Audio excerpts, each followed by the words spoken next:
You are listening to the Novel Writing Podcast, episode 116. Grab a cup, cozy up, and let's get to writing. Today's episode is about the differences, as I understand them, between alpha readers, beta readers, and critique partners. Otherwise and forthwith called critters, because I freaking love that term.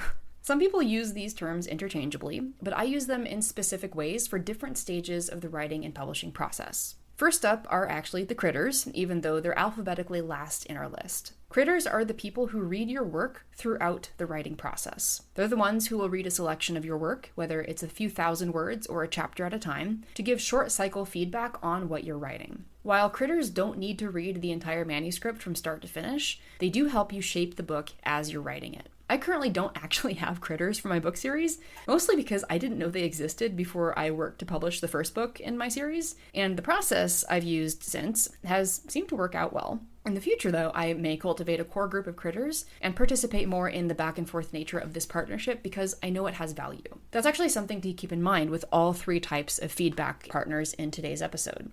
Alphas, betas, and critters all have the potential to be reciprocal partnerships.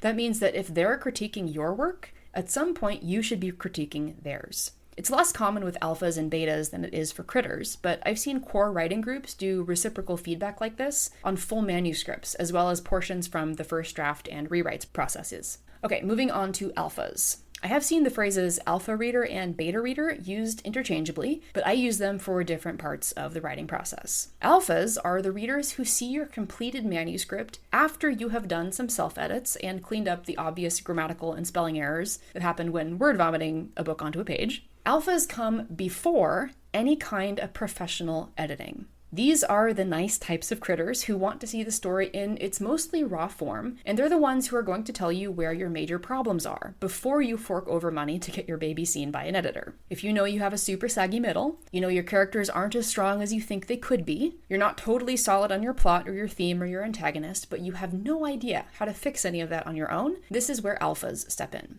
This is assuming you did not use critters when actually writing. If you did use critters, your manuscript will be in a much better shape than if you just cleaned up a very rough first draft and shipped it off to alphas for review. If you did, in fact, use critters, your alpha readers are your very first test reader audience. They will tell you where the story needs to change in order to grab them better, and help you see ways of fixing problems you maybe didn't know exist. Even after using critters during the writing process, your story can still suffer from saggy middles and weak storylines. Alphas, who are the first people typically to read your manuscript from start to finish, can see the forest for the trees. And then we have beta readers. Betas come after any professional editing. So even if you commit the totally forgivable sin of skipping both critters and alphas, like me, your beta readers will be your test readers before it goes to final editing and review for publication. Betas can happen in between multiple rounds of developmental edits if you're doing more than one. Personally, I like to stick with one round of betas after I hammer things out with my developmental review or reviews, plural.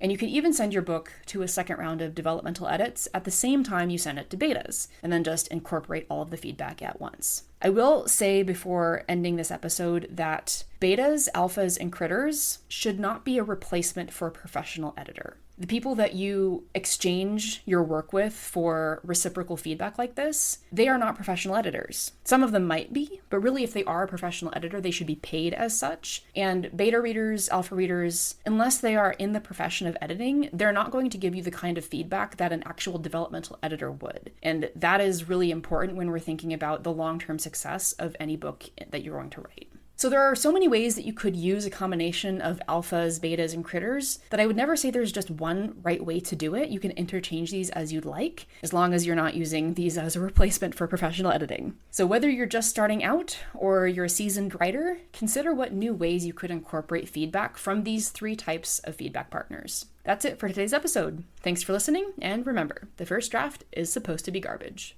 Thanks for listening to the Novel Writing Podcast. If you're ready to stop struggling and start finishing your novel, check out the 60-Day Novel Writing Challenge. It's a step-by-step program designed for solo writers to complete their first draft with clarity and focus. Visit the link in the description to learn more.